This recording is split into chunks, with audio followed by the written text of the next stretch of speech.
심은 가장 적절한 시기에 적절한 인물을 터치하신 사건입니다. 사도 바울은 예수님을 만난 후로 자기 인생에 대한 분명한 자기 인식이 있었습니다. 아, 이것이다. 늘 말씀드리지만 내가 오늘 내 자신을 확신한 순간 내가 지나온 길이 정리가 되는 거예요. 근데 오늘 나 자신에 대한 존재감을 확신하지 않으면 허송세월 산 것처럼 생각이 되는 겁니다. 자기 인식이 있느냐 없느냐가 바로 그 차이인 겁니다. 아, 이것 때문에 내가 여기에 있구나.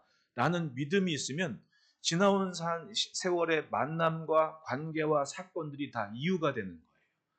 정말 그렇습니다. 지나온 사건에 아, 이것 때문에 있었구나. 이 사건을 외면할 수가 없는 겁니다. 오늘 나의 인식이 분명하면 이것 때문에 이 사람을 만났었구나 라는 것을 알게 되는 겁니다. 알게 되는 거예요. 저도 2000 몇 년이니까 이렇게 살다 보니까 어떻게 살다가 장혜숙 권사님 만나가지고 집을 얻고 새 얻어가고 뭐 이런 일이 있었는데 그 만남이 이렇게 엮이게 될 줄을 누가 알았겠냔 말입니다. 이거는요, 내가 오늘 나 자신을 분명히 하면 어쩌다 그런 거지. 우리 인생에 어쩌다가 어디 있어요. 오늘 내가 분명한 자기인식을 갖고 뒤돌아보니 때마다 시마다 하나님께서 만나게 하시고 알게 하시고 경험하게 하신, 그러니까 인생은 공짜가 없는 겁니다. 어느 때? 오늘 내가 분명할 때. 근데 오늘 내가 예수를 믿거나 믿건 오늘 나 자신에 대한 확신이 없으면 내가 뭐 하고 있지, 뭐 살고 있지, 그러니까 맨날 우울증을 걸리고 무슨 뭐 공황장애니 뭐니 이런 게 떠나지를 않는 거예요. 약 먹는 사람이 그렇게 많다면서요. 약 먹는 사람이. 오늘 나 자신에 대한 인식이 불안하니까 이게 답이 없는 인생을 사는 겁니다. 근데 오늘 나 자신을 분명하게 확신하면 지나온 길이 정리가 돼요. 지나온 길이 정리가 되니까 앞으로 다가오는 시간이 담대해지는 겁니다. 에베네셀에 하나님이 계신데 왜 여호와 이레의 하나님을 믿지를 못하는 얘기죠. 자기 인식이 분명하면 그 답을 찾는데 이게 오늘 나 스스로가 어떤 존재인지도 모르고 감사도 없고 기억도 없으니까 지나온 길도 불안하고 살 길도 불안한 인생을 사는 겁니다. 그런데 여러분 사도 바울을 보십시오. 이분은 예수를 만난 순간부터 자기 인식이 분명해졌습니다. 지나온 길도 정리가 됐고 앞으로 갈 길도 분명해집니다. 얼마나 확실한 인생입니까? 주님은 이 청년 사울 가장 잔인하고 핍박했던 그 젊은 사람을 불을 켜서 등경위에 두셨습니다. 이 사람은 자기 관계에 있어서 확실하게 자기 몫을 감당했습니다. 그게 주님이 시대에 켜신 등불의 삶이었었던 겁니다. 고린도전서 15장 1절부터 10절이라면 형제들아 내가 너희에게 전한 복음을 너희에게 알게 하노니 이는 너희가 받은 것이요 또 그 가운데 선 것이라 하면서 고린도 교회의 자신의 입장과 자신의 모습을 피력하는 사건에서 확실한 자기인식을 한 구절이 있어요. 그게 뭐냐? 8절부터 9절. 맨 나중에 만삭되지 못하여 난 자 같은 내게도 보이셨느니라. 만삭되지 못했다는, 세상이 나오기 전, 그러니까 제때 되지 못해서 나왔잖아요. 미숙아란 얘기입니다. 스스로 생각하기를 다른 사도들이나 다른 제자들에 비해 부족함이 많거든요. 왜냐하면 자기는 예수님 살아계실 때 뵌 적이 없어요. 예수 믿고 저됐던 스데반 집사가 죽는 거 그건 자기가 증인됐지만은 예수님 살아계셨을 때 말씀 한마디 들은 기억이 없거든. 만난 적도 없고. 그러니까 스스로가 생각하기를 자기는 때되지 않고 그냥 나온 만삭되지 못하여 난 자다. 그리고 9절에 나는 사도 중에 가장 작은 자라 뭐라고 명함을 내릴 수 없는 게 예수님 만난 적도 없고 직접 가르침을 받은 적도 없거든요. 나는 하나님의 교회를 박해하였으므로 사도라 칭함 받기를 감당하지 못할 자니라. 스스로 인색하기를 내가 어떻게 하나님의 교회에 제자들을 건사하면서 하나님의 사도라고 그렇게 교회의 사도라고 예수님의 사도라고 말할 수 있겠냐. 난 그걸 감당하지 못겠다. 이게 확실한 자기인식이었습니다. 그러니까 어떻게 해요? 평생 죽을 때까지 자기의 존재감을 아니까 항상 매일이 은혜인 겁니다. 눈 떠도 은혜고 기도할 수 있는 것도 은혜고 찬송할 수 있는 것도 은혜고 사람 만나서 예수님 얘기할 수 있는 것도 은혜고 성찬식을 할 수 있는 것도 은혜고 은혜 아닌 것이 없는 겁니다. 이게 열린 문이죠. 항상 자나깨나 눈을 뜨나 나는 은혜 아니면 살 수 없는 존재인 걸 알았다는 겁니다. 왜? 그게 자기 인식이었던 거예요. 조금 예수 믿으면 좀 교만해져가지고 어떻게 살다 보면 모든 사람은 내가 교회 안에서 이름 부르고 막 이러는 거 싫어하는 이유가 그겁니다. 하나님이 주신 직분인데 좀 안다고 어떻게 좀 알고 살았다고 이름 부르고 함부로 하대하고 아무개 집사야 아무개 권사야 이게 뭐냐고요. 직분은 주님이 주신 건데 그 직분에 대한 존중은 있어야 될 거 아닙니까? 근데 모든 관계의 최고의 우선이 주님과의 관계니까 주님이 정하신 것을 존중하기에 이유 여하를 막론하고 서로가 존중하는 분위기가 있다는 겁니다. 근데 그게 없고 인간관계가 먼저인 사람들은 어떻게 돼요? 다 내 밑으로 보이는 겁니다. 내가 이 교회 몇 년 다녔다고. 여러분 우리 장로님들이 성도들 하대하는 거 봤습니까? 없었잖아요. 얼마나 좋은 모습이냐고. 그거는 주님과의 관계가 최우선이니까 그런 거예요. 주님과의 관계가 최우선이니까. 항상 하나님의 은혜를 붙잡고 살았습니다. 그러니까 은혜 속에 살 수가 있는 거예요. 은혜는 받은 만큼이에요. 감당하는 만큼입니다. 따라합시다. 은혜는 마르지 않는다. 감정은 기복이 있어. 이랬다 저랬다. 근데 은혜는 마르지가 않는 겁니다. 무슨 행사하고 이벤트에 갖는 감동이 아닌 거예요. 항상 마르지 않는 샘 같은 신앙이자 믿음이 은혜인 겁니다. 은혜는 마르지 않아. 왜? 하나님께로부터 오는 게 왜 말라요? 마르는 건 내 감정이지요. 그러니까 어떻게 돼요? 나는 찬송을 몇 시간 해야 속이 후련해. 그게 감정인 거예요. 그건 은혜가 아닌 겁니다. 그건 감정인 거예요. 나 속 시원하자고 뭘 하는 행위라는 겁니다. 그건 바리새인도 그거 했어요. 진짜는 뭐예요? 찬송을 못 불러도 감옥에 갇혀도 그냥 주의 은혜가 항상 있어서 내가 살아 숨쉬는 것이 감사해서 예수님 얘기할 수가 있는 거예요. 예? 뭔가 어디서 뭘 피를 받아야 이 말이 나오고 그게 아니잖아요. 입만 열면 은혜가 나오는 삶을 살았다는 얘기입니다. 왜? 확실한 자기 인식이 있다면 이벤트건 뭐건 필요 없이 항상 결코 마르지 않는 겁니다. 여러분 가족을 보면 기분이 좋아요 안 좋아요? 편하잖아요. 네? 만사를 풀어 헤치고 있어도 편하잖아요. 왜? 나 갖고 뭐라 그러질 않을 거거든. 네? 내가 반바지를 입건 팬티 입고 돌아다니건 식구는 나한테 뭐라 그럴 사람이 없거든. 편한 거예요. 남은 조금이라도 조심스럽잖아요. 네? 내가 그래도 옷가짐도 좀 바르게 해야 되고 요만큼 좀 허물 좀 보이지 않아야 되고 조심스럽잖아요. 네. 그게 차이 아닙니까? 은혜는 항상 있는 겁니다. 그러니까 항상 편하고 감사한 거예요. 그게 바로 우선순위를 하나님께로 둔 인생의 모습인 겁니다. 다메섹 도상에서 사도 바울의 체험은 교회사에서 가장 유명한 회심입니다. 복음이 전파되는 곳에 정말 아름답게 증거되는 것이 이 사도 바울의 회심입니다. 여러분 잘 생각해 보십시오. 세계 역사에 이 사도 바울의 생애만큼 고대의 인물 중에 우리에게 가까이 다가오는 인물이 누가 있어요? 없어요. 근데 사도 바울은 고대 사회를 살았었다. 1세기를 사는 분임에도 불구하고 21세기를 사는 우리에게도 정말 살갑게 느껴지는 가까이 계신 분처럼 같이 산 것처럼 느껴지는 이유가 뭐예요? 이분이 성경을 기록했고 예수님 만나 회심한 이야기가 듣고 떠들어도 굉장한 생명력 있는 사건이기 때문에 맞아요. 시대를 초월해서 주님이 등을 켜서 등경 위에 두고 이거 봐라. 그걸 보면서 우리가 왔기 때문에 그 어떤 일면보다도 살갑게 피부로 와닿는 존재감을 가진 거예요. 대단하죠. 이만큼 존경받는 인물이 역사에 어디 있습니까? 어지간하면 잊혀져요. 근데 우리에게는 절대로 잊혀지지 않는 인물이 됐습니다. 주님이 역사에 켜놓으신 등불처럼 그걸 이정표 삼아서 볼 수 있을 만큼은 되는 인물이 바로 이 사도 바울이었던 겁니다. 그 상황을 보십시오. 본문 3절로 5절 말씀에 사울이 길을 가다가 다메섹에 가까이 이르더니 호련히 하늘로부터 빛이 그를 둘러 비추는지라. 땅에 엎드려져 들으며 소리가 있어 이르시되 사울아 사울아 내가 어찌하여 나를 박해하느냐 하시거늘 대답하되 주여 누구시니까 이르시되 나는 내가 박해하는 예수라. 신기하게도 주님이 부를 때 말귀를 알아먹었잖아요. 이 양반이 믿음이 없고 신앙이 없다면 예수님 부르실 때 알아먹었겠습니까? 그 말귀를? 옆에 사람이 없었나요? 있었거든요. 근데 사도 바울은 그 길을, 그 음성을 알아봤습니다. 정말 신기한 현상이었습니다. 어떤 사람들은 사람이 회심을 하려면 꼭 이런 현상을 체험해야 된다고까지 주장하는 사람이 있어요. 그러니까 지금도 시리아도 가야 된다고 하는 사람도 있습니다. 그럴듯한 얘기지만은 회심의 조건이 꼭 아람어로 말씀하시는 그런 주님의 음성과 찬란한 빛이 있고 꼭 그 조건이어야 하는 것은 아니잖아요. 사람이 생각을 돌이켜 뭔가 한다는 것은요. 한순간에 맞아요. 최고의 우선의 자리에 누구를 모셨냐예요. 그러면 이전과 다른 굉장한 능력과 힘이 생기는 거예요. 예? 언젠가 이상용 씨가, 뽀빠이 이상용 씨가 TV에 나와서 그런 얘기를 하는 거예요.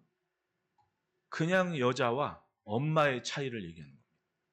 그냥 여자일 때는 조금만 가도 다리 아프다고 택시 타야 된다고 찡얼거리고 무거운 것도 못 들고 막 그냥 요만큼 가서 피곤하다고 피곤해 쓰러지고 그러는데, 엄마가 된 다음은 아픈 아기를 들쳐업고 심리를 뛰어간대요.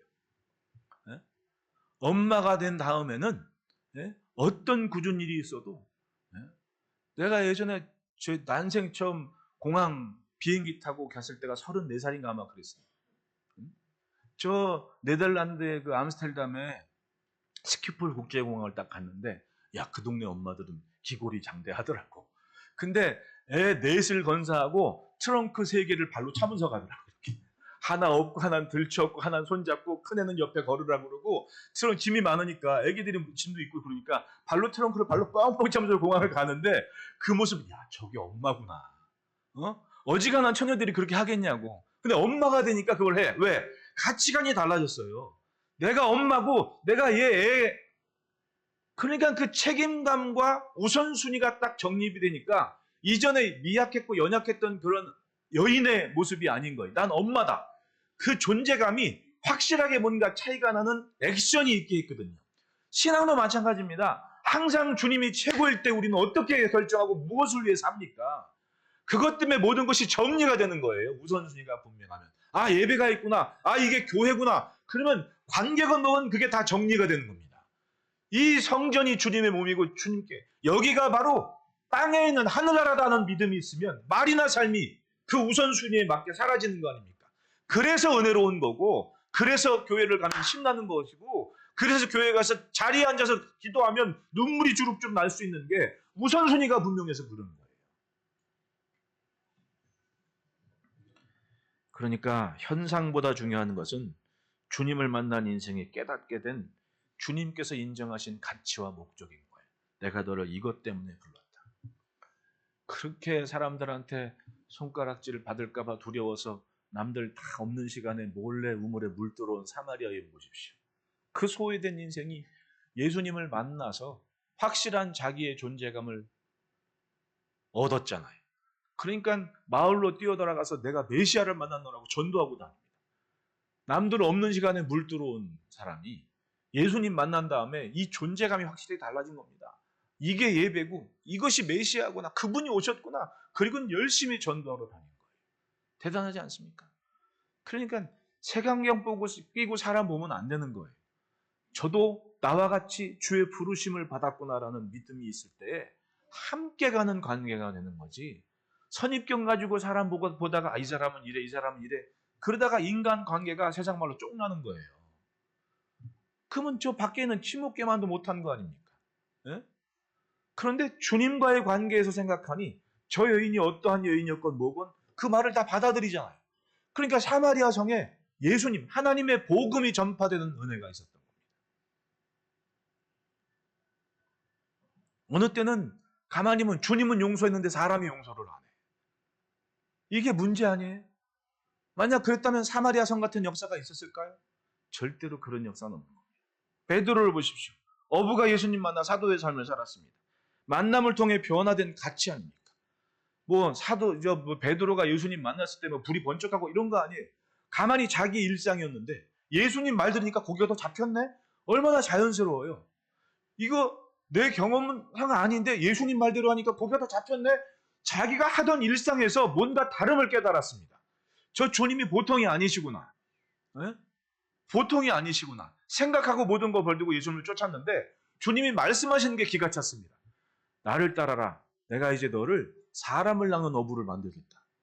물고기가 아니라 사람을 낚는다는 말씀 한마디에 베드로는 예수님께 딱 쫓아가는 겁니다. 왜? 그 주님의 말씀에서 자기의 존재 가치를 정립한 겁니다. 주님이 하시려는 그 일에 내가 있어야겠다. 할렐루야. 이게 우선순위의 문제였고 그게 분명하니까 생각 자체가 정리가 되는 거예요. 그 이후로. 내가 이것 때문에 주님을 만났구나. 이래서 주님이 날 찾으셨구나. 시대의 백성들에게 예수님께서 알려주신 것은 바로 하나님의 백성의 삶이었습니다. 하나님의 자녀들은 이렇게 살아야 된다. 하나님의 백성은 이렇게 산다.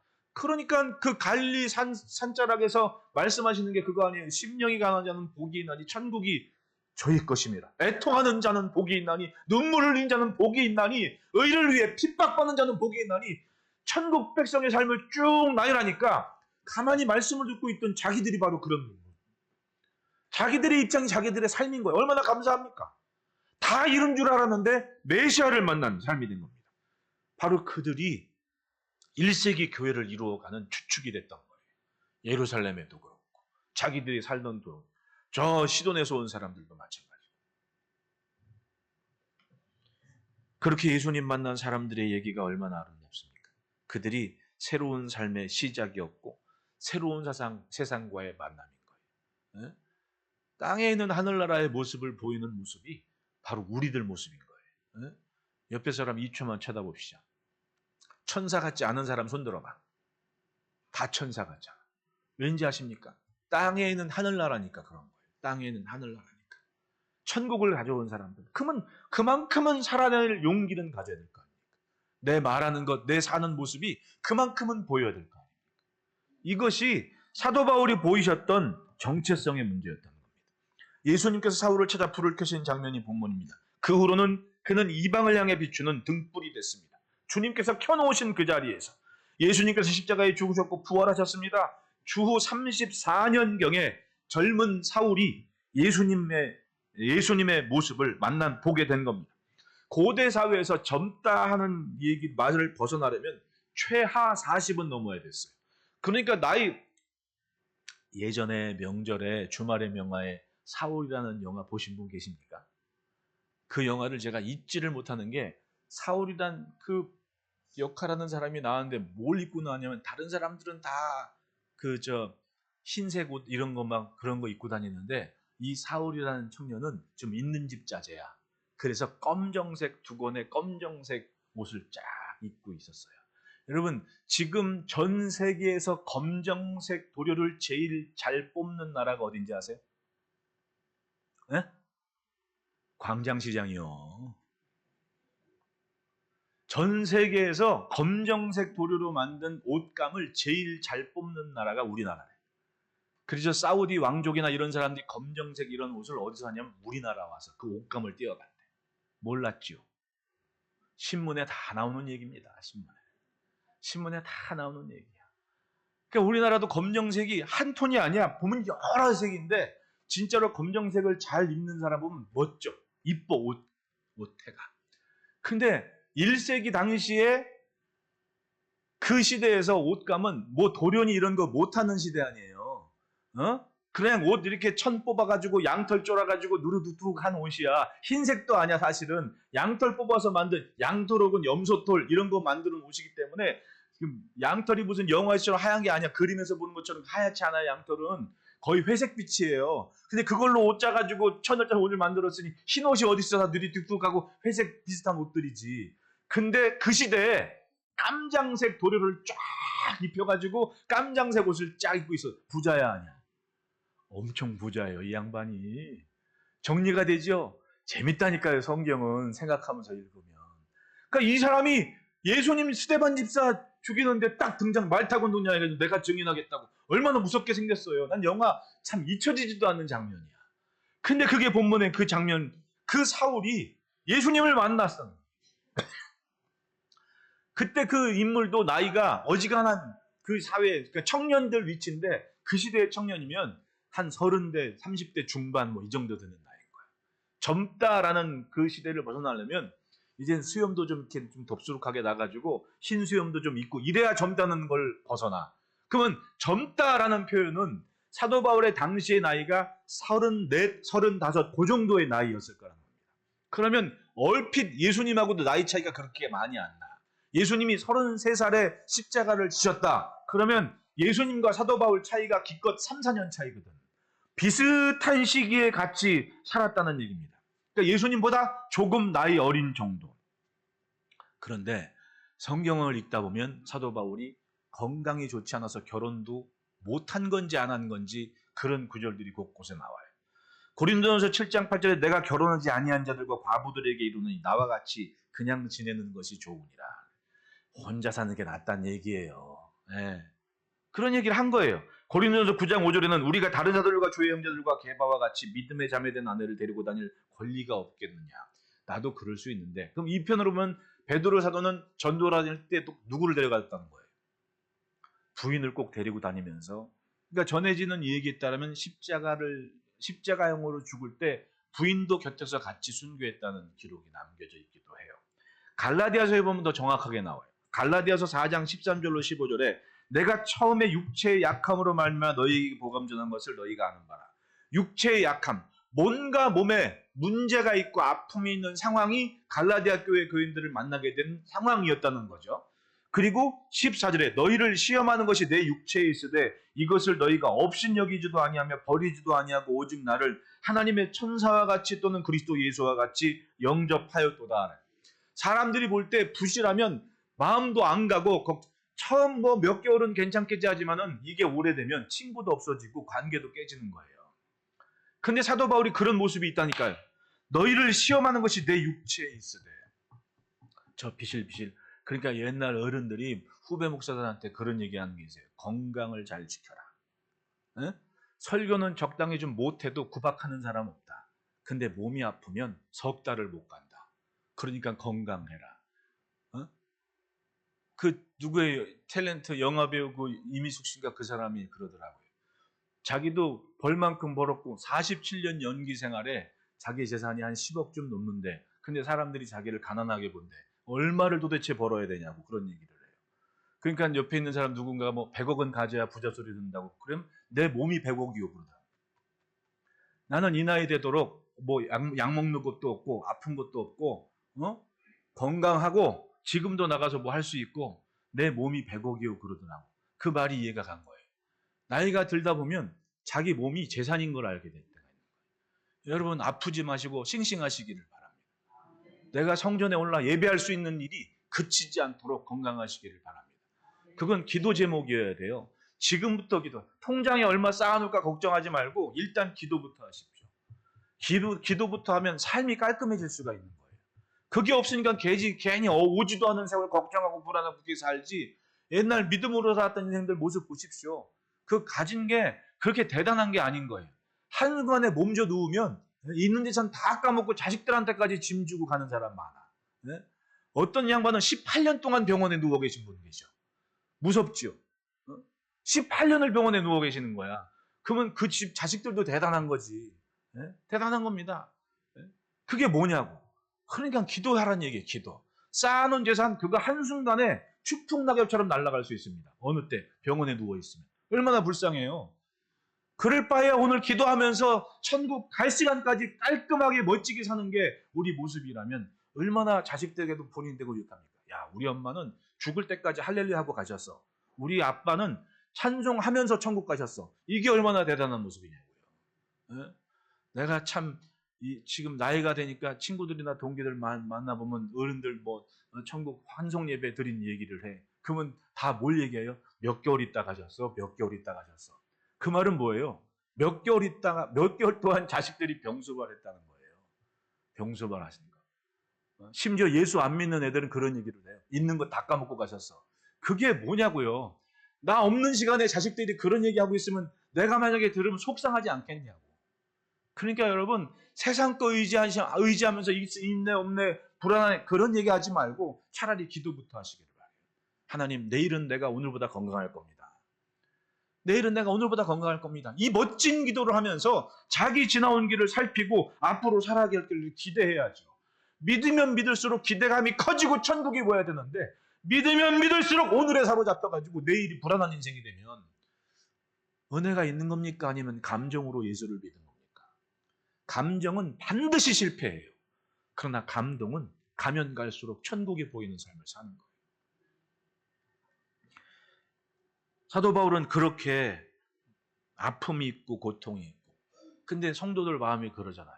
갈라디아 교회에게 이 사도 바울은 그런 고마움을 가진 거예요. 너희를 시험하는 것이 내 육체에 있으되 너희는 자 15절은 너희 복이 지금 어디 있느냐 내가 너희에게 증언하니 너희가 할 수만 있었더라면 너희 눈이라도 빼어 나에게 주었으리라.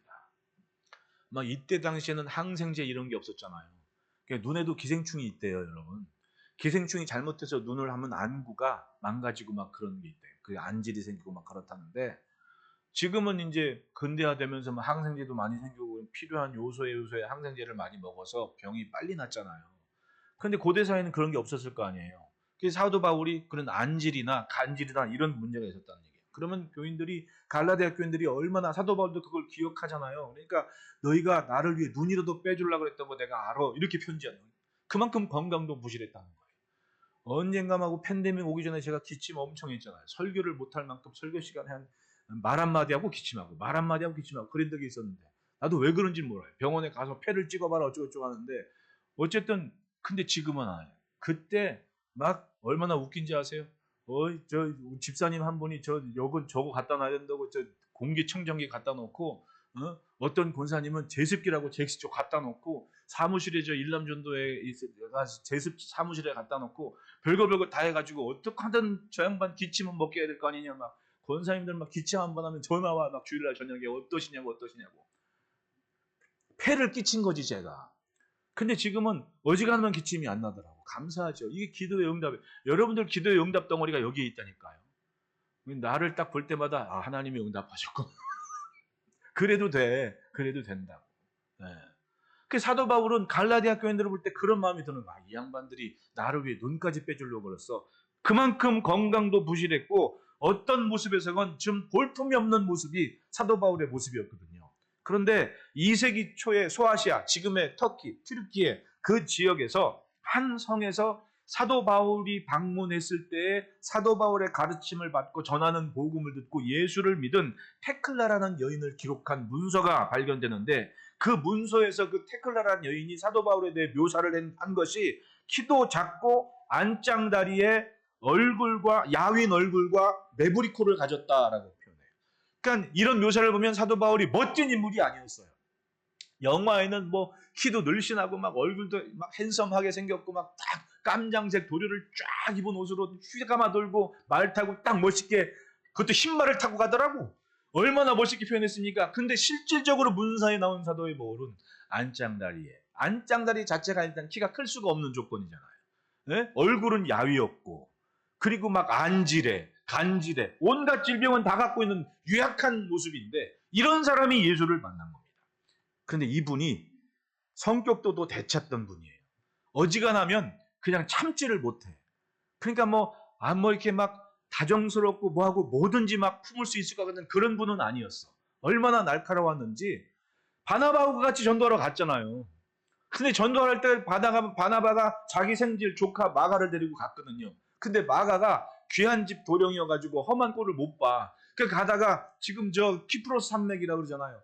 지금도 생각나는 게, 우리 권사님들 모시고 키프로스 산맥 넘어가는데 이 안장로님이 걱정이 돼가지고 막, 이 양반들이 산맥을 넘어간대 막 그러면서 걱정이 돼가지고 막 전화하고 난리야. 내가 전화를 딱 하니까 아이고 목사님 산맥을 넘어가신다면서요. 그 전화를 했거든. 그게 그 키프로스 산맥이야. 근데 그 산맥에 보기에는 그냥 얕은 구름 같아 보여요. 천천히 이렇게 완만하게 가니까. 기차도 다니거든. 근데 그 산맥에 옛날에 도적대들이 그렇게 많았어요. 근데 바나바하고 바울하고 이렇게 산을 넘어가고, 우리도 옛날에 얘기하면 나오잖아. 산 넘어가면 꼭 산 넘어가면서 뭐가 나와? 도둑놈 나오고 호랑이가 나오잖아. 그건 어느 나라건 다 똑같은 것 같아. 도적대들이 많고 그러니까 이 마가도 좀 험한 꼴도 하고 막 몸도 아프고 그러니까 어떻게? 나 그냥 집으로 가겠다고 돌아간 거예요. 근데 2차 전도 여행 딱 시작할 때 바나바가 갔었으니까 우리 우리 생질 마가도 같이 데려갑시다. 그러니까 바울이 뭐라 그래? 안 된다고. 못 간다고. 저 양반 또 가다가 또 이것저것 하면 우리 지금 일이 틀어지는데 그럼 못 간다고. 근데 여러분, 바나바한테 사도 바울이 그럴 입장이야? 자기가 도망갔다가 교회에 나오지도 못하는 그런 상황이 있을 때 바나바가 앞장서가지고 이 사람은 예수 만난 사람이라고 증언해가지고 지금 교회 안에 들어왔는데 그럴 입장이 아니잖아. 그런데도 못 간다고. 안 간다고. 그래서 바나바하고 바울하고 갈라지잖아요. 바울은 실라하고 가고 바나바는 조카 마가 데리고. 물론 나중에 마가가 돌아와서 아주 바울도 도움 받고 칭찬하지만은 그런 과정이 있을 만큼 냉철했단 말입니다. 뭐를 위해서? 복음을 위해서는 냉철했다는 거예요. 갈라디아서도 무슨 얘기 나오면 베드로가 전도여행을 딱 갈라디아 쫙 뒤로왔는데 이렇게 같이 이방인들하고 밥 먹다가 유대인들 몇 명이 지나가는 것 보고 얼른 도망을 가버렸대. 그러니까 사도 바울이 그 얘기를 듣고 화가 나가지고 베드로한테 편지를 해가지고 어떻게 그럴 수가 있냐. 예수님의 사랑 가지고 진리의 말씀을 전하는 사람이 유대인 눈초리가 무서워서 이방인들하고 밥 먹다고 도망가냐고. 그러면 이 이방인들은 무슨 엄청 막 화를 내는 얘기를 합니다. 성격이 대쪽 같다는 얘기 아니에요. 누구 하나 뭐 위로받기보다는 저 앞에 서면 뭔가 혼날까 이런 기분 들었을 것 같아. 그런데 여러분 고린도전서 13장을 보십시오. 사랑만큼 이분처럼 잘 정리한 사람이 뭐 있어요. 세상 사람들도 라디오 들으면서 노래를 해서 사랑은 언제나 오래 참고 예수 안 믿어도 그 노래는 불렀어. 이게 고린도전서 13장에 이분만큼 그리스도인의 사랑에 대해서 아니 주님의 사랑에 대해서 강력하게 말한 분이 정확하게 말한 분이 누가 있겠냐. 참 신기하죠. 그러니까 절대로 예수 믿으면서 감정 앞세워서 살지 마세요. 감정을 앞세우면 시험에 들어. 그건 100%야. 그런데 은혜와 감동을 쫓아가면 넉넉히 이겨. 이 차이인 거예요. 감정을 앞세우잖아요. 말 한마디에 시험 드는 거야. 네, 속상하거든. 감정의 터치를 받았는데 하필이면 안 좋게 받은 거야. 그러면 그 첫인상이 철천지 원수가 되는 거야. 그런데 감동을 앞세우면 어떻게 됩니까? 성령께서 저도 내 몸이고 나도 주의 몸이고 그걸 알게 하니까 은혜가 마르지 않는 삶이 되는 거예요. 그러면 열매가 은혜가 나오는 거죠. 그의 기록이 정경성을 가졌기 때문에 신약성경 뒷부분에 13권이 로마서부터 13권이나 사도 바울의 기록이 있어요. 여러분 사도 바울이 예수 믿는 다음에 무슨 사명감을 가지고 내가 성경을 써야지 그랬어요? 아니잖아요. 에? 사도 바울은 그냥 예수님 말씀 받아서 전도하고 그것만 산 거예요. 근데 그렇게 온 교회에 편지한 내용들이 정경성을 띄었으니까 교회에서 세계 교회 회의를 해가지고 이건 정경성을 가졌으니까 성경이다라고 인정을 하는 거예요. 신기하죠. 그걸 딱 보면 예수님이 손길이 닿은 순간 등불을 켜서 등경에 두신 이후로 이 사도 바울의 흔적으로 인해서 세상이 달라지기 시작했습니다. 복음의 영향이 땅끝을 향할 수 있는 확실한 한 수가 사도 바울을 통해서 확실하게 시작됐다는 거예요. 이전에 보이지 않았던 역사가 일어나기 시작했는데 당장에 사도행전 14장에 보면 어디 갑니까? 아시아에 소아시아에 있었던 복음이 바다를 건너 지중해 건너 빌립보에 갔잖아요. 즉 유럽에 첫걸음을 띄게 됐다는 겁니다. 말이 통하지 않으면 갔겠어요? 사고가 같지 않으면 갔겠냐고. 그 다른 당시의 사도들은 이방인하고 밥 먹다가도 유대인들이 오면 도망가. 구설수에 오를까봐. 베드로가 그랬잖아요. 근데 사도 바울은 로마서나 고린도서나 어떤 편지를 넣어? 야, 시장에 가서 물건 사서 고기를 먹던 뭐하건 묻지 말고 그냥 먹어라. 단 네가 그거 먹는 것 때문에 네 옆에 있는 성도가 시험 든다고 생각하면 너 그거 먹지 말아라. 근데 네가 만약에 그거 먹고 안 먹고에 가지고 어떤 상황이 되든 유익이 되면 그냥 먹어도 된다. 그러니까 먹든지 마시든지 무엇을 하든지 주의 영광을 위해서 해라. 이게 정리가 되니까 먹는 것 때문에 시험이 들지 않았다는 얘기입니다. 내가 유대인이라고 이방인 지역에서 밥 차린 거 가지고 야 이거 코저에 의하면 율법에 따르면 이렇게 따지고 있으면 그 사람이 마음은 열어요. 야 이 인간하고 밥 못 먹겠구만 이렇게 돼버리는 거 아니야. 근데 그런 아무 말 없이 오직 하나님의 영광을 위해서 함께 동참해서 딱 밥을 먹으니까 어떻게 됩니까? 옛날에 무슨 영화인지 에스키모 영화인데 그때 그 에스키모 주인공이 안토니 퀸이었어요. 안토니 퀸이라는 배우 아십니까? 그분 그 연기가 히스패닉인데 그러니까 남미계 미국 아메리칸인데 그분 눈썹이 막 산적 같고 막 꼭 삼국적인 장비처럼 막 털도 부시고 이런 분이잖아요. 근데 그분 연기가 나는 진짜 아주 명연기라고 보거든. 근데 그분이 에스키모였고 한 선교사님이 그 에스키모 지역에 선교를 하러 간 거예요. 선교를 갔습니다. 그래서 딱 갔는데 그 선교사님이 그 뭐 사제복 입은 선교사님이야. 가지고 이제 에스키모 딱 인사하고 하는데 에스키모가 그래도 나그네를 대접하고 막 이래야 되니까 추운데 자기 그 이그룹까지 들어왔으니까 어떻게 돼? 식사를 대접한다고 막 이렇게 뒤적뒤적 담요 밑에 뒤져가지고 뭘 후라이팬에다 새까만 후라이팬을 가지고 가는데 딱 보니까 막 꾸물꾸물 움직여. 구데기. 에? 여러분 그 북극 얼음판에 구데기 살아요, 못 살아요? 못 살아요. 근데 구데기를 길렀다는 거는 먹기 위해서 얼마나 애지중지 그걸 키웠겠냐고. 단백질인데. 그 단백질이잖아요. 그 동네에서는. 그 단백질을 갖다가 딱 주니까 왜 하고 놀래가지고 그걸 딱 쳐버렸어. 그 에스키모한테는 굉장한 모욕이었지. 네? 그래 나중에 그 풍습에 따라 뭐 이런저런 일이 있었는데 그거를 이 선교사님이 그냥 부정하다고 싫다고 막 이렇게 외대셨어.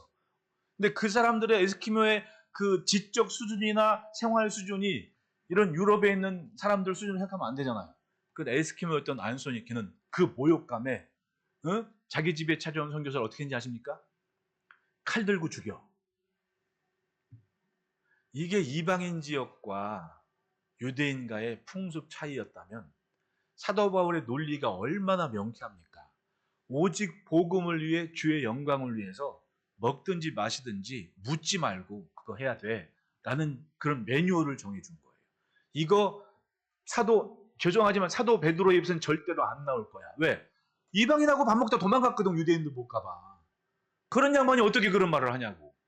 그렇게 따지면 그 시대에 정말 필요하고 정말 깨인 사고를 가지고 주님이 원하시는 말을 할 수 있는 그런 인물을 딱 불을 켜가지고 등경에 딱 올려놓은 사건이 사도 바울의 회심이었습니다.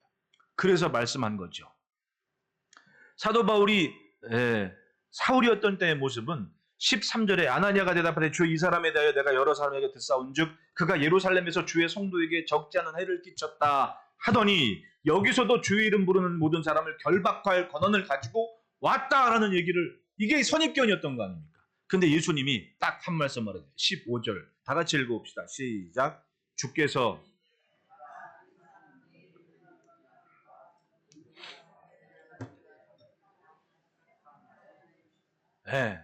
그러니까 쉽게 말하면 그런 말 하지 말고 그냥 가.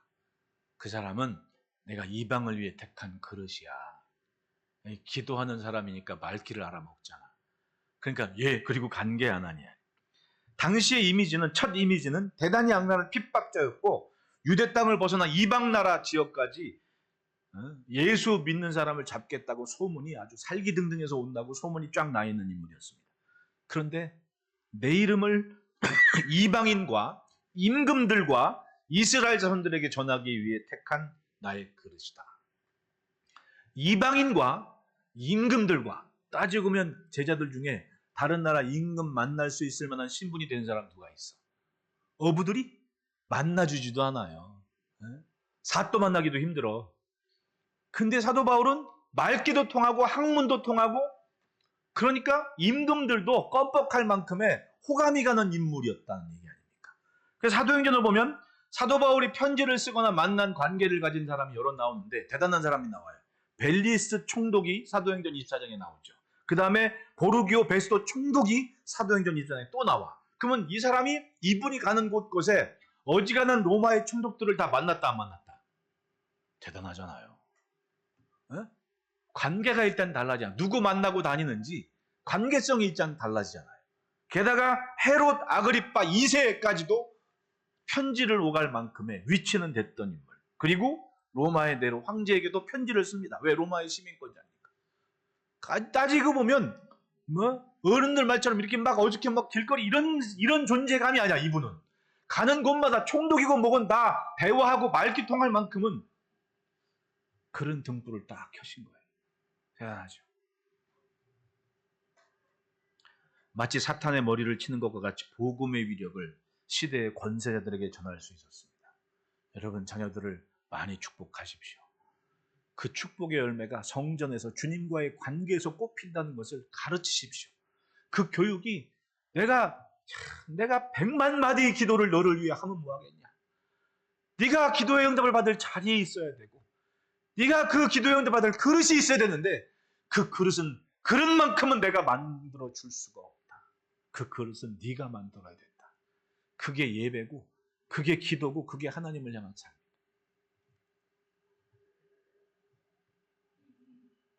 주님을 만났기에 주님께서 찾으시는 그 삶의 가치를 알았고 한평생 그의 일생을 통해 갚지 못할 빚진 마음을 품었던 거예요. 그러니까 다메섹 도상에서 만난 그 예수님을 잊지 않고 산 거예요. 사울아 사울아 내가 어찌하여 너를 박해하느냐라는 그 음성이 죽을 때까지 잊혀지지를 않았던 겁니다. 예? 우리는 기도 조금 하면 속 후련하다고, 찬송 조금 하면 후련하다고, 감정이죠. 그러니까 그거 안 하면 답답하니 뭐하니 막 이렇게 얘기를 하는 거야. 사울이 그랬다는 얘기 있습니까? 바울이 그랬어요? 그 한 번, 사울아 사울아 네가 어찌하여 너를 박해하느냐, 그 한마디가 잊혀지지 않는 각인된 머리와 가슴에 새겨진 주의 음성이 돼서 죽을 때까지 잊혀지지 않는, 아니 참수를 당해서까지라도 땅에서 물이 솟게끔 하는 기적을 경험하는 종으로 하나님이 만드셨다. 그러니까 마르지 않는 샘을 지키는 것은 내 몫이에요. 저도 신학생부터 그 만난 선생님들이 그렇게 요란막적한 분들이 아니어서 그런지, 사실은 저 신학교 처음 갔을 때 학장님이 어떤 분이냐면 정치색 교단이 막 갈라지고 그 세문안교회 담임 목사였을 때 미국에 잠깐 다녀오는 동안 장로님들이 거기서 회의를 개최해버려가지고 교단 내 다 미국에서 갔다가 그 들어오는 길에 당회실에 사표를 쓰고 교회를 나와버리신 분이에요. 거기다 뭐 술이 되고 안 되고도 없어, 그냥 에이 그 던져버리고 그냥 나왔어. 그리고 저 연신내 가련동에다가 개척한 게 중앙성서교회인데, 그 개척하실 때 그 책을 읽어서 제가 알거든요. 개척하실 때도 넉넉하고 그런 게 아니니까 창고 같은 데다가 옛날에 겨울에 사과 팔 때 사과를 나무 깃짝에 담아서 팔았어요. 집 넣어가지고. 기억나요? 연식이 되신 분들만 기억나. 그러니까 시장에 가면 사과 깃짝 뜯어가지고는 거기다 막 장작불 뜨고 겨울에 그랬단 말이야. 그 사과 깃짝에다 나무 집 깔고 사과 놓고 집 깔고 사과 놓고 해서 사과 몇 개가 그렇게 팔았거든요. 그 사과 깃짝 모아가지고 강단 만들고 거기서 설교하고 시작했어요, 그분이. 그러니까 뭐 요란법적 하지도 않아. 그냥 성경 말씀 가르치고 읽고 이게 전부였거든요. 그 밑에서 배웠으니 저도 또한 그런 색깔이 어디 가겠습니까? 그러니까 나도 뭐 이렇게 요란법적하게 뭐 이벤트하고 이런 거 별로 그렇게 좋아하지도 않고 그냥 있는 그대로 항상 불 켜면 끝 이거예요. 그러니까 항상 우선순위가 분명해야 된다는 겁니다. 우선순위가. 그러면 찬송 한 곡만 불러도 마치 주님이 내 곁에 계신 것을 선포하는 듯한 기계와 용기와 믿음이 생기는 거죠. 은혜가 마르지 않게. 그건 우리가 다 같은 흐름에 있게, 여러분도 마찬가지 아닙니까? 앉으면 눈물이 주르륵 나고 왠지 모르게 앉으면 기도가 술술 나고, 그게 은혜가 마르지 않는 감동이기 때문에 그런 거예요. 여러분 매일 주님을 생각하고 찾아오신 주님을 놓치지 않는 은혜가 있기를 축복합니다. 예수님은 한순간에 바울의 가슴에 자신이 죄를 짓고 있는 것을, 못할 짓 하고 있는 것을, 자신의 모습을 확실하게 보게 하셨습니다. 처음에는 빗나간 열정으로 여기까지 왔어도 그 열정이 바로 세워졌을 때는 이전에 몰랐던 굉장한 의미를 깨닫고 살아온 모든 길을 다시금 정리했는데, 내가 이제껏 알았던 것, 지켰던 것은 다 배설물이다. 나는 이제 십자가만, 예수만 자랑하기로 하겠다. 할렐루야. 그렇게 정리를 하니까 오는 세월이 분명해지는 거 아닙니까? 주님을 향한 그 손길을 보십시오. 따라합시다. 핍박자여도 품으셨다.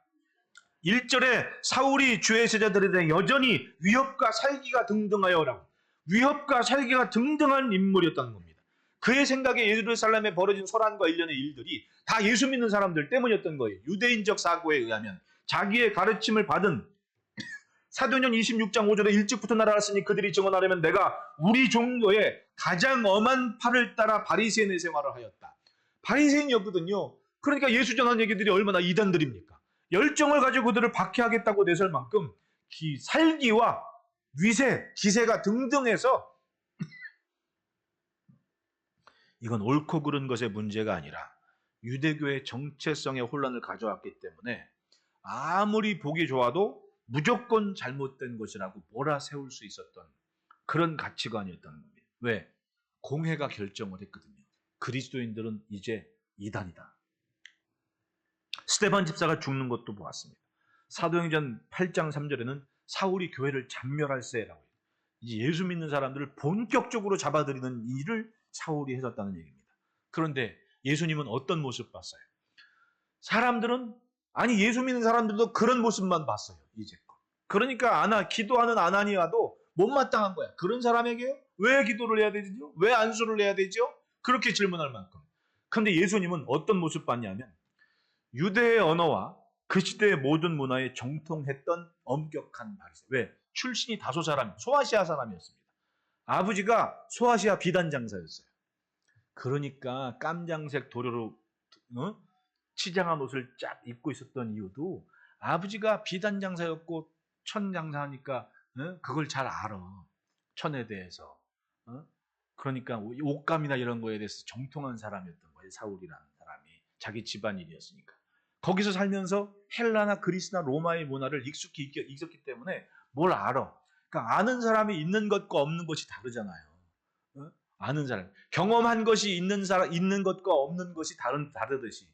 2012년에 우리 권사님들 모시고 저 이스탄불 거쳐가지고 이스라엘 간다고 갈 때 얼마나 재밌었는지 아세요? 다른 교회에 같이 갔는데 그 사람들은 그런 게 없으니까 신기하게 우리 권사님들은 한 20몇 분 같이 식구들이 20명인데 내가 파란 모자 쓰고 딱 하니까 전부 그 파란 모자가 내 뒤만 딱 따라오고 이스탄불에서 식당 찾아간다고 내려가지고는 그 파란 모자 쓰고 골목길 올라가는데 카페 식당 2층, 3층에서 밥 먹던 그 터키 사람들이 우리 보고 박수를 쳐. 왜 박수를 쳤게요? 연세도 지긋한 분들이 일렬로 쫙 서가지고 유치원 소풍 가듯이 한 인간을 따라가는데 그 인간이 나야.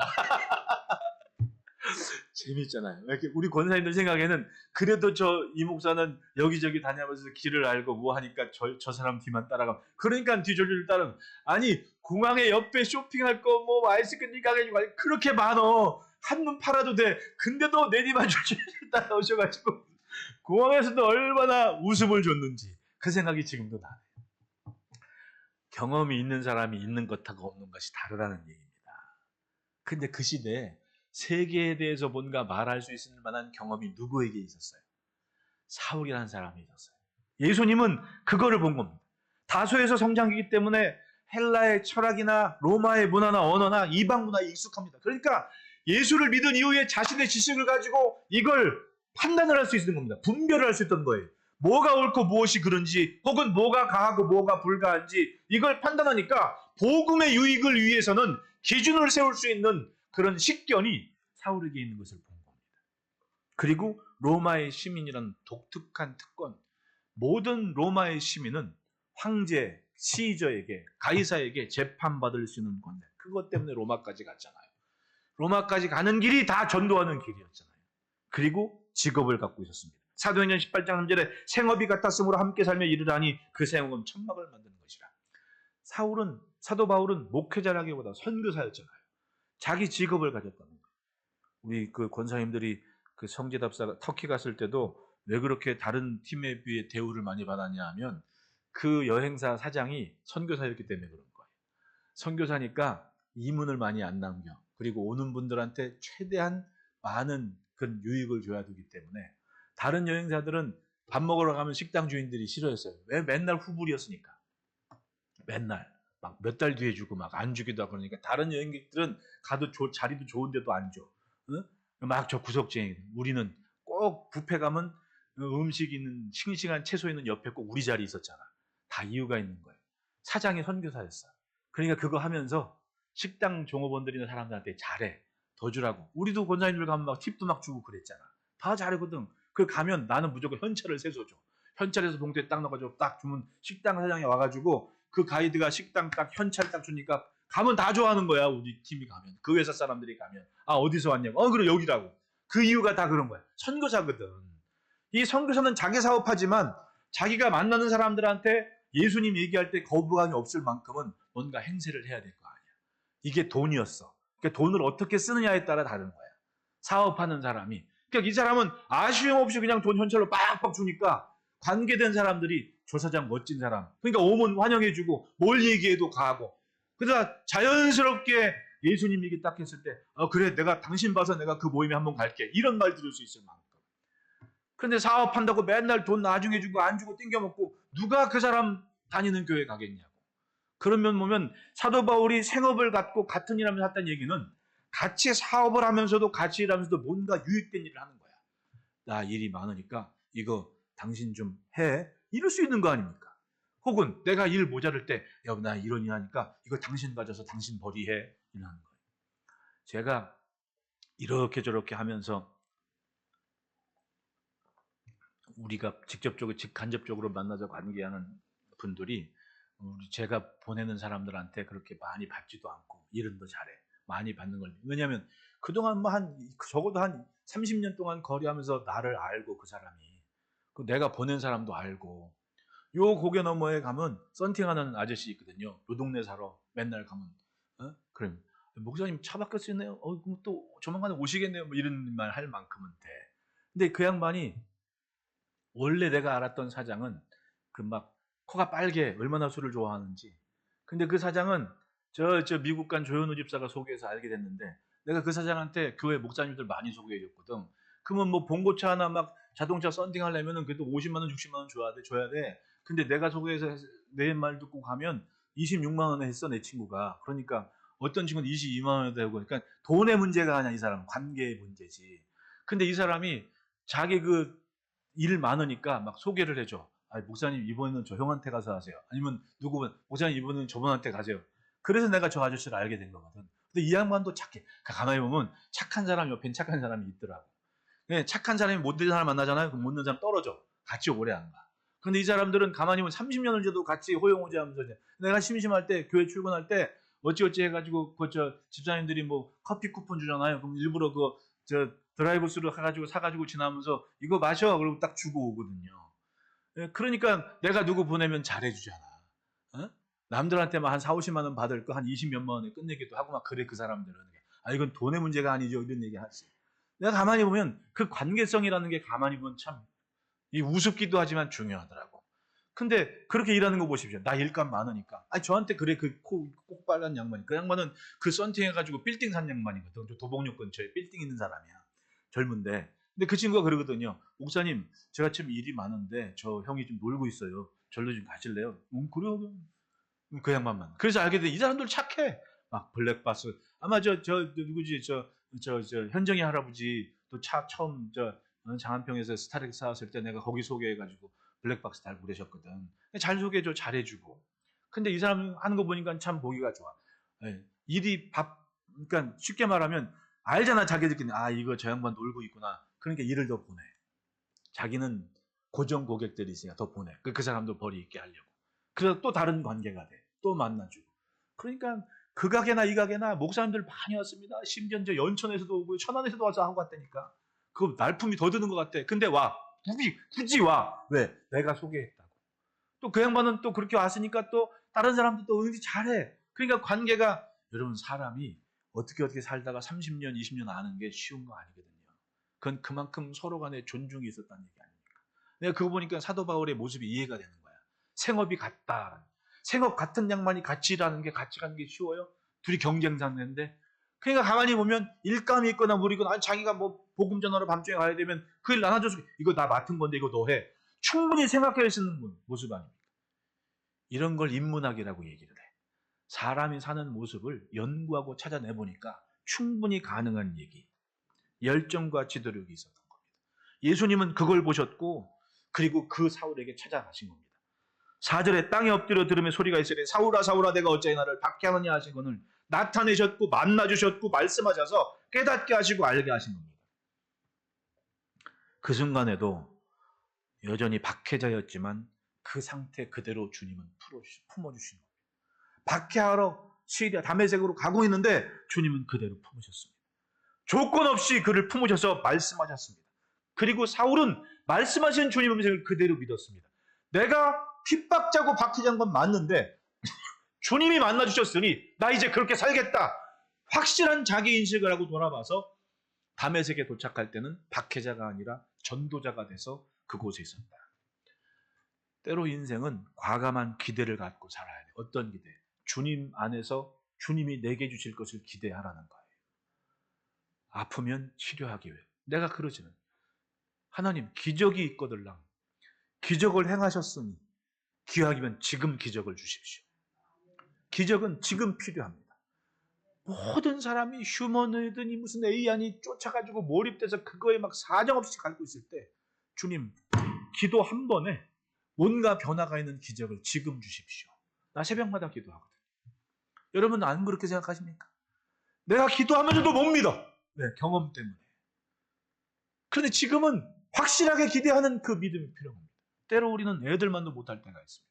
제가 예전에 신방 가고 사업하는 가정들은 제가 일일 되면 맨날 신방했거든요. 처음에는 신방 안 다닐 때는 일일에 매일 금식을 했습니다. 사업 하는 가정들도 있고 금식을 하다가 담임 목회를 하면서는 신방을 다녀야 되니까 어떻게 돼? 신방을 다니니까 차라도 한 잔 마셔야 되고 얘기해야 되고 금식을 하면 안 돼. 그때부터는 금식을 끊고 신방을 다녔는데 그때 신방한 가정들이 가면은 이제 저한테 봉투를 이렇게 줬어요. 그럼 그거 가지고 교회에서 봉사하는 애들 장학금도 주고 책값도 주고 밥도 사주고 그런 일 했거든요. 그리고 선교사님들 목사님들 오시면 선교비들 따로 선교비를 내가 받지를 않으니까 그걸 모아서 쓰니까 사업들이 그것 때문에 또 잘 되는지 어쨌든 다른 은혜로운지 지금은 이제 팬데믹 이후로 내가 사업장 신방이라는 걸 안 하고 있는데 그때 들어오는 헌금이나 그건 다 그런 선교비나 애들 그렇게 줬거든요. 근데 내가 살면서 느끼건데 사람은 사람인 것 같아. 예? 왜냐하면 그렇게 정을 가지고 애들 뭐 이렇게 하고 힘든 가정도 없고 그런 사람들은 다 여기 없어. 이유가 뭔지는 모르겠어. 예? 그래서 내가 그게 어른들이 정으로 목회하지 말라는 얘기가 바로 이런 거였구나. 한편은 그건 섭섭해. 근데 그거는 뭐 내게 아니었으니까 어차피. 그러니까 내가 마음에 담진 않은데 지나 보니 삶의 경험은 그렇다는 거야. 돈을 준 사람들은 즉 돈을 받은 사람들은 다 나가. 다 떠나. 미련 없이 떠나. 왜? 그 사람들은 받기만 해서 그래. 내 생각에는. 근데 드리기만 한 사람은 절대로 못 떠나. 왜? 자기 인생이 여기 있는데 어딜 가? 에? 옆에 사람 2초만 쳐다보세요. 바로 그 얼굴이야. 이 양반들은 드리기만 했어. 받은 적이 없어. 내 인생이 여기에 있어. 못 떠나. 근데 받기만 한 사람은 떠나도 아무런 꺼리낌이 없어. 왜? 드린 적이 없어. 이게 가만히 보니까 사람 사는 것 같아. 교회 안에도 사람 냄새 나는 게 너무 많아. 가만히 보면. 생각하면 거기에 몰입이 되잖아요. 상처가 되고 시험이 돼. 오직 예수 아니면 견딜 수 없는 거야. 예수 믿는 사람들은. 때로 과감한 기대감이 있는데 그게 뭐냐 하면 어린애들. 내가 신방 다닐 때 그 1월 1일 신방 가고 보면 저 파주까지 갔을 때가 있었는데 지금은 이제 운전도 못하고 몸도 안 좋고 멀리 있어도 못 오시잖아요. 조달 세션도 그렇고. 근데 그 양반들이 처음 신방 가면 거기 애가 이렇게 뭐 딸이 시집 가가지고 뭐 이렇게 됐는데 그 애 하나 낳은 게 있어요. 이름이 상비인데 지금 고등학교 되나 대학 가나 모르겠어 얼마 살인지. 근데 걔는 초등학교 6학년 때까지도 내가 신방 가냐 1일 날 신방하는 걸 아기 때도 알잖아요. 그럼 집에 와 있거든 걔가. 그러면 걷기 시작하면 내가 갈 때 그 집은 시골집이라 좀 이렇게 복도에서 저 마루까지 길어. 그럼 내가 신발 벗고 딱 그러면 딱 문 열고 상비나 딱 그러면요. 저기 앉아있던 아기가 달려와 막. 에? 막 달려와가지고 내가 팍 안아주기까지. 나는 1일에 그 집에 신방하면 그 재미가 있어. 가면 아기가 딱 무조건 내가 뭐 준 것도 없는데 걔는 왜 날 좋아하지? 달려가면 와 와가지고 확 안기는데 이걸 잘 못 받으면 등치가 생길 때는 뒤로 휘청하더라고. 근데 아기 때 뭐가 재밌냐면 옆에 이제 예배드리면 옆에 와서 아기가 앉는단 말이에요. 이렇게. 그럼 내가 팔을 이렇게 놓잖아요. 뒤로 확 자빠져. 팔을 이렇게 놓으면 그냥 자빠져. 이렇게. 뭐 시킨 것도 아니야. 놓으면 자빠져. 자동이야. 그냥 이렇게 치면 가만히 있었는데 내가 딱 놓으면 뒤로 자빠져. 왜 그런지 몰라. 할아버지가 그렇게 놀았는지 모르지만 놓으면 자빠져. 야, 대단한 믿음이 있다. 내가 좀 장난기가 있잖아요. 했거든. 근데 이게 놓는 순간 자빠진 거야. 거두니까 어떻게 했어? 애가 그 겨울에 불 떼고 있는 그 카펫 있잖아요. 그나마 카펫 있으니까 당당했지. 손 딱 떼는데 뒤로 빵 넘어져가고 꽝 부딪혀가지고는 으아!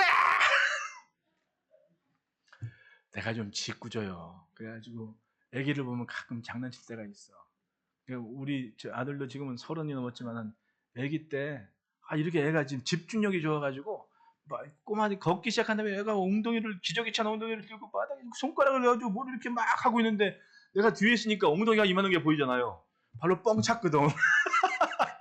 그러니까 앞으로 꼬꾸라지고 할머니 부르고 울고 난리가 나는데 상빈이 생각하면 그 생각이야. 손만 넣으면 자빠지네. 얼마나 기대감을 가졌겠니. 나는 이 상황에서 마음 놓고 누워도 돼. 그럴 거 아니에요. 우리가 주님을 향해 기도하는 것은 바로 그 모습이어야 된다고 생각을 해요. 가감없이 대범하게 대단하게 하나님을 기대하십시오. 그것이 기적을 담는 그릇이지 계산하고 경험 찾고 언제 주님이 기적이 틈이 없는 거예요. 틈이. 기적을 막는 것은 사람이에요. 사람. 둘째 따라합시다. 예수로 인하여 낮아지게 하셨다.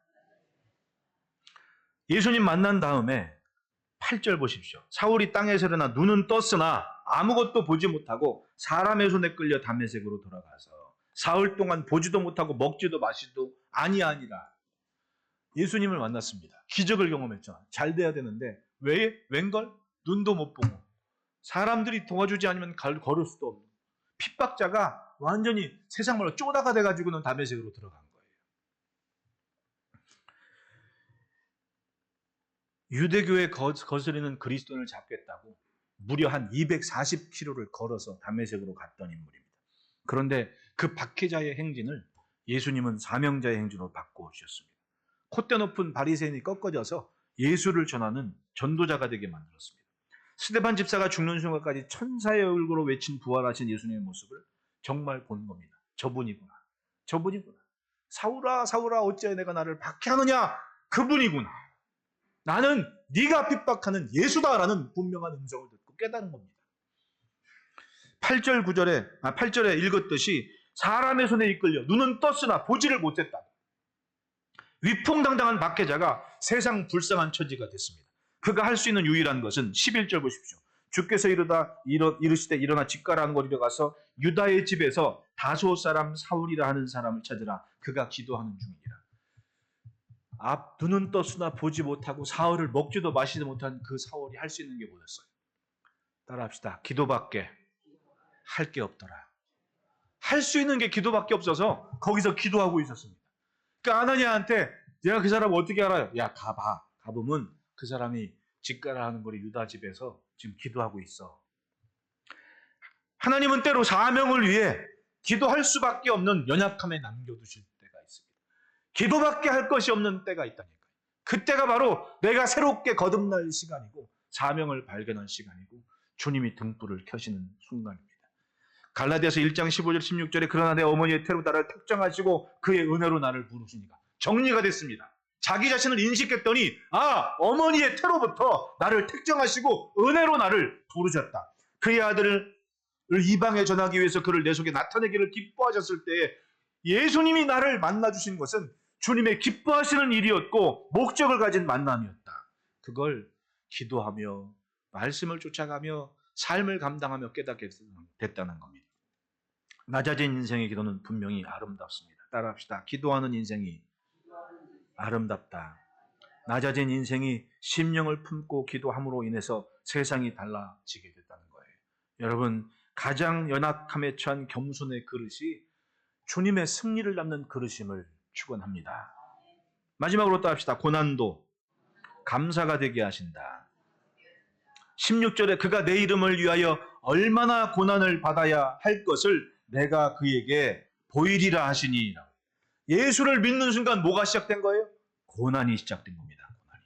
멀쩡한 인생이 보지도 못하고 먹지도 못하고 마시지도 못하는 고난이, 그러나 그것이 기도의 이유가 되어서 이제껏 유대교에서 알고 지낸 하나님이 아니라 열방을 향하게 하신 하나님을 알게 됐습니다. 그래서 열국의 아비였구나. 그걸 비로소 깨닫게 된 겁니다. 이방인을 향하기를 주저하지 않았습니다. 아브라함은 열국의 아버지다. 이 신앙을 그때 깨닫게 됐다는 거예요. 이스라엘의 아버지 아브라함이 아니라 열국의 아버지 아브라함을 바로 믿게 됐습니다. 박해자의 모습이 교회의 일원의 모습으로 바뀌게 됩니다. 11절에 주께서 이르시되 일어나 집가라는 거리로 가서 유다의 집에서 다섯 사람은 사울이 하는 사람을 찾아 그는 기도하는 중이니라. 12절에 그가 아나니아라는 사람이 들어와서 자기에게 안수하여 다시 보게 하는 것을 보았느니라. 기도하는 중에 환상을 본 거예요. 뭘? 아나니아가 와서 누군가 와서 자기에게 안수해서 기도하는 환상을 봤다는 거예요. 참 주님은 다정하시지. 그 모든 것을 보게 했습니다. 고난을 품고 기도하는 중에 주님이 하실 이 새록새록 자신과 관계된 주님의 일을 깨닫게 됐다는 거예요. 그렇습니다. 고난의 시대에 한때 박해자였던 사울을 교회는 품고 그를 후원하고 돕게 됩니다. 당장에 사도행전 9장 24절 25절 보십시오. 그의 계교가 사도들에게 알려지니라. 그들이 그를 죽이려고 밤낮으로 성문까지 지키거늘 그의 제자들이 밤에 사울을 광주리에 담아 성벽에서 달아내니라. 다메섹에서 있었던 일입니다. 박해자로 왔던 사울이 복음을 전하기 시작하는데 가르침이 대단해, 막강해. 그러니까 아예 제자가 되겠다고 나선 사람이 있었다 없었다? 있었다.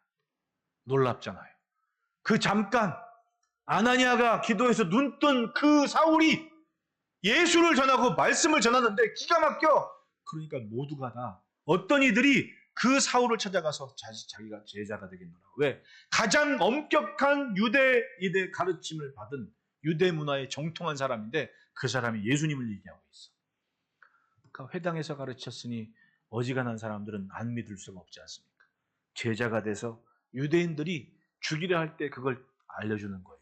이런 저만 있으니까 도망가야 됩니다. 밤중에 도피하게 했다. 그가 평생을 짊어지고 산 모습 보십시오. 갈라디아서 6장 17절에 이후로는 누구든지 나를 괴롭게 하지 말라. 내가 내 몸에 예수의 흔적을 지니고 있노라. 놓치지 않은 겁니다. 예수님을 위해 또 복음을 위해 감당한 아픔과 상처, 그건 잊혀지지 않아요. 여러분, 아파서 기도했잖아요. 주의를 감당하기 위해 기도했잖아요.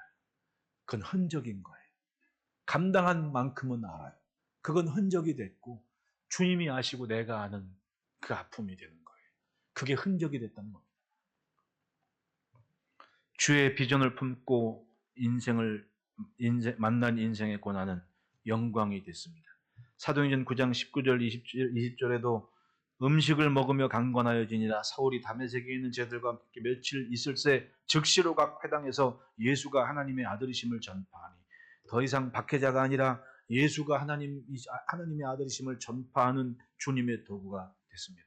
삶의 이야기를 새롭게 써간 거예요. 여러분, 오늘도 주님의 사랑과 은혜 품고 내가 주님의 흔적으로 이 때를 살고 있음을 감사하면서 기도의 자리를 지키고 주님이 켜놓으신 등불이시기를 축복합니다. 우리 다 같이